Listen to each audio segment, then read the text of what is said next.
Hi welcome to Anu blogs. మా పిల్లలకి ఎంతో ఇష్టమైన డ్రై ఫ్రూట్ లడ్డు. ఈ లడ్డు ఎలా చేయాలో చూసేద్దాం రండి. ముందుగా ఖర్జూరం పిక్కలు తీసి పక్కన పెట్టుకోండి. ఇప్పుడు ఒక మిక్సీ జార్ని తీసుకొని అందులో ఒలిచిపెట్టుకున్న ఖర్జూరాన్ని యాడ్ చేసుకోండి. ఖర్జూరాన్ని యాడ్ చేసుకున్న తర్వాత వీలైనంత వరకు పేస్ట్ చేసుకోండి. ఈ ఖర్జూరం కనుక డ్రైగా ఉంటే కొంచెం తేనె వేసి ఈ విధంగా మెత్తగా చేసుకోండి.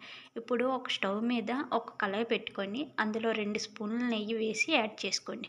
చిన్న చిన్న ముక్కలుగా కట్ చేసిన జీడిపప్పు, బాదం, పిస్తా, walnuts, sunflower seeds, pumpkin seed add చేసుకోండి. ఇవన్నీ మంచిగా ఒక 5 మినిట్స్ ఫ్రై చేస్తే సరిపోతుంది.